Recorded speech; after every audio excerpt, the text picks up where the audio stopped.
जय हिंद साथियों, मैं संदीप ठाकुर स्वागत करता हूं आपके अपने YouTube चैनल स्मार्ट फौजी भाई में। तो सबसे पहले आप सभी को नया साल मुबारक हो दोस्तों। ये साल आप सभी के लिए मंगलमय हो और आपके जीवन में खुशहाली लेकर आए। और मेरी माता रानी से यही प्रार्थना है कि आप सभी की जो है इस भर्ती में ज्वाइनिंग हो जाए और आप सभी के जो जितने भी लंबित काम हैं वो इस बार जो है वो माता रानी की कृपा से सारे पूरे हो जाएं दोस्तों। तो चलिए आज हम बात करेंगे एसएससी जीडी कांस्टेबल भर्ती 2018 के बारे में। ये इस साल की 2021 की पहली वीडियो है एसएससी जीडी से रिलेटेड। तो दोस्तों जैसा कि आप सभी ने थंबनेल पर देख लिया होगा कि जो ये 3 सवाल हैं आजकल ये कैंडिडेट को बहुत परेशान कर रहे हैं। ठीक है, सबसे पहला मेन सवाल ये है इसमें कि 2018 वाली भर्ती में वैकेंसी बढ़ेंगी या नहीं बढ़ेंगी। ठीक है, इस पे बहुत ज़्यादा संशय चला हुआ है, अभी बहुत ज़्यादा डाउटफुल में है ये। और सिर्फ मैं और एक यूट्यूब चैनल और है राइफल अनजाना करके, सिर्फ 2 ही यूट्यूब चैनल ऐसे जो इसी फुल गारंटी ले रहे हैं कि जो वैकेंसीज़ है 110% जो है आपकी इंक्रीज़ होगी।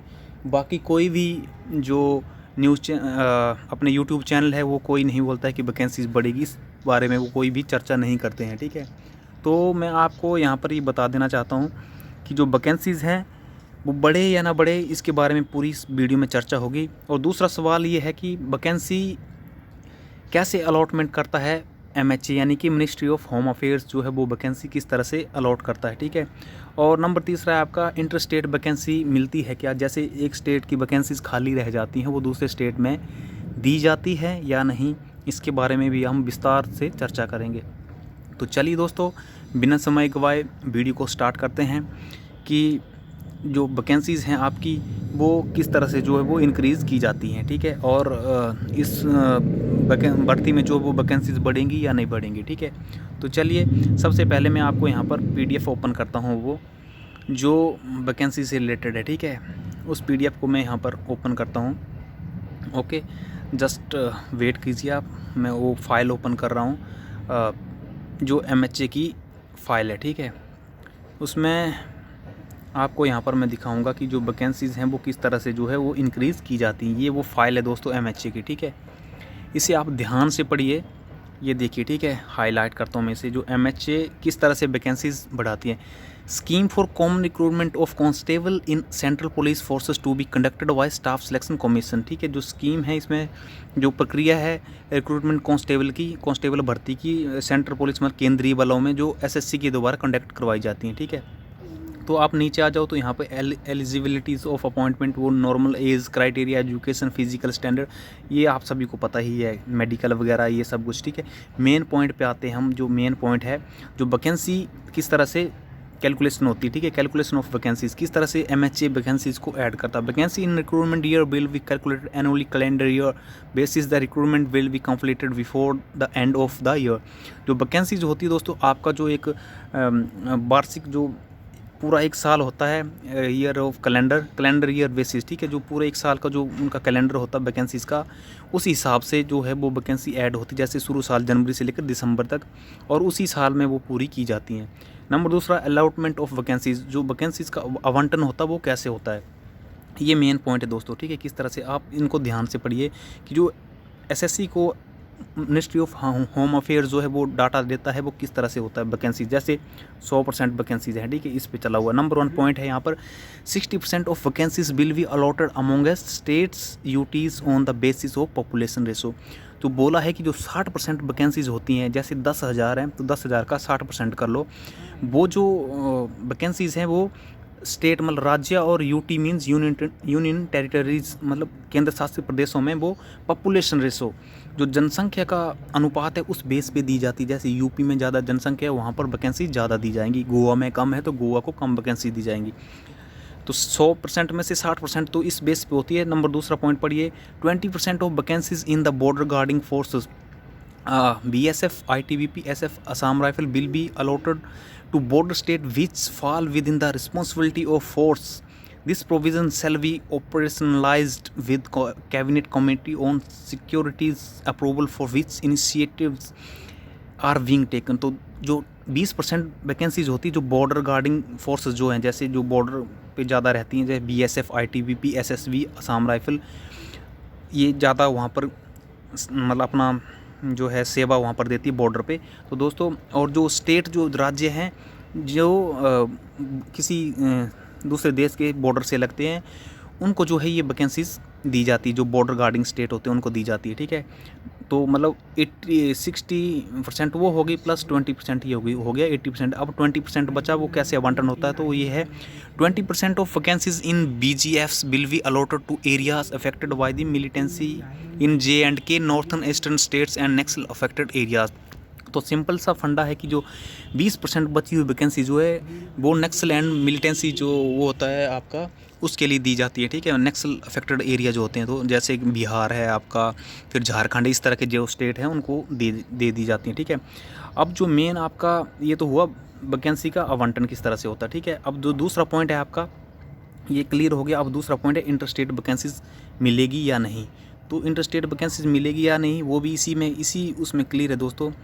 ये मतलब मैं भी नहीं बोलता था पहले, एक राइफलमैन अनजाना करके चैनल है यूट्यूब पे, उन्होंने बोला था कि हाँ इंटरस्टेट वैकेंसीज मिलती है। मैं भी इस पर पहले विश्वास नहीं करता हूँ, मैंने भी ये PDF निकाली है तभी मुझे पता चला है, क्योंकि प्रूफ के साथ बताते हैं हम आपको सारी चीज़ें, ठीक है। तो प्रूफ के साथ मैं भी लाया हूँ ये। 5th नंबर पॉइंट पढ़िए, for diversion of annual vacancies from one state to another state. जो आपकी डाइवर्सन जो वैकेंसी का विचलन है, एनुअल वैकेंसी जो पूरी वित्त वर्ष की एक वैकेंसी जो होती है उसका from state to another state, एक स्टेट से दूसरे स्टेट में जो वैकेंसीज का विचलन होगा मतलब दूसरे स्टेट में दी जाएंगी। And also for diversion of vacancies of new raising from state, ठीक है। जो वैकेंसीज हैं जो न्यू वैकेंसीज रेज होगी बढ़ेंगी मतलब from one state to another state, एक स्टेट से दूसरे state, in the same category और from one category to another category, और वो सेम कैटेगरी में या फिर एक कैटेगरी से दूसरी कैटेगरी में approved of MHA will be required. वो तभी दी जाएंगी दोस्तों सेम कैटेगरी में या फिर दूसरी कैटेगरी में अगर MHA ministry of home affair जो है उसको अप्रूव करता है, तब जो आपको जो है इंटरस्टेट जो है वैकेंसी जो है वो मिल जाएगी 110%। ये प्रूफ के साथ आपको मिल गया। अब की जो ये वैकेंसीज़ हैं वो प्रूफ के साथ आपको इंटरस्टेट जो है वो मिल जाएगी, ठीक है, 110% आपको। तो ये क्लियर हो गया है। अब तीसरा पॉइंट की बात करते हैं दोस्तों हम। तीसरा पॉइंट है आपका मेन जो है वो है वैकेंसी से रिलेटेड, ठीक है, कि वैकेंसी जो है फाइनल आपकी बढ़ेंगी या नहीं बढ़ेंगी, ठीक है। तो इस पे हम बात करेंगे कि जो आपकी फाइनल जो वैकेंसीज़ हैं ये वाला पॉइंट, ठीक है, आपका 2018 वाली भर्ती में कितनी वैकेंसीज बढ़ेंगी।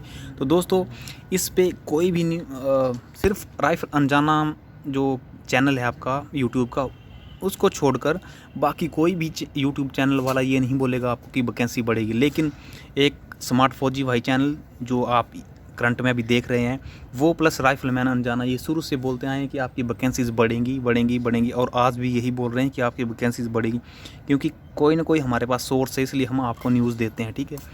उनके पास भी कोई सोर्स होगा तभी न्यूज़ लाते हैं वो, ठीक है। हम स्टार्टिंग से बोलते हैं, हर एक वीडियो में यही बोलते हैं कि जो आपकी वैकेंसीज है वो 100% बढ़ेंगी ही बढ़ेंगी। तो दोस्तों कितनी बढ़ेंगी, 1000 बढ़ें या फिर बढ़ें आपकी 10,000, ठीक है। तो हम स्टार्टिंग से बोलते आए हैं ये बढ़ेंगी ही बढ़ेंगी। जिस दिन रिज़ल्ट आ जाएगा आप उस दिन जो है वो देख लेना आपकी जो वैकेंसीज़ हैं वो 10K प्लस, ठीक है, 10,000 से ऊपर बढ़ा हुआ रिजल्ट आएगा आपका वैकेंसीज़ का, ठीक है। ये 110% श्योर है। आप देखिए 70,000 के समथिंग जो आपकी फाइनल जो वैकेंसीज अपडेटेड होके आएंगी 70,000 पे जो आपकी सिलेक्शन होगी 70,000 से ऊपर ही होगी। 1 हो 10 हो 5 हो जितनी भी हों, लेकिन होगा 70,000 से ऊपर ही आंकड़ा रहेगा आप सभी का, ठीक है। और जो इसमें ये है कि आपका जो मेरिट है सेकंड मेरिट आने का भी प्रावधान है इसमें, ठीक है। वेटिंग लिस्ट भी चढ़ेगी वो 2 मंथ के बाद, ठीक है। 2 मंथ के बाद ये भी कन्फर्मेशन आई है हमें कहीं से, तो ये आपका जो है वो 110% जो वैकेंसीज इंक्रीज़ होगा और वेटिंग लिस्ट भी आएगी इसमें। ये 2011 की तरह होगा इस बार की जो मेरिट लिस्ट सेकंड भी जारी हो सकती है आपकी, ठीक है, क्योंकि 2011 में भी ऐसा ही हुआ था और दूसरी बार ये 2018 में भी होगा इसी तरह से, ठीक है। तो वैकेंसीज़ का मैं आपसे शुरू से ही बोल रहा हूँ आपको कि जो है वो वैकेंसीज़ इंक्रीज़ होगी ही होगी, ठीक है। तो रही बात कि कितनी इंक्रीज़ होगी, तो मैं यहाँ पर आपको डेफिनेटली कह सकता हूँ कि 10,000 के ऊपर। इसका आप प्रूफ मांगोगे तो प्रूफ मेरे पास भी नहीं है, ना ही मैं आपको दे सकता हूँ। PDF नहीं आएगी आपको, फाइनल उसमें दिखेगा ये। तो जो इस पे बिलीव करता है वो करे, क्योंकि मैं भी एक कैंडिडेट हूँ, मैं भी आपको सही न्यूज़ दूंगा।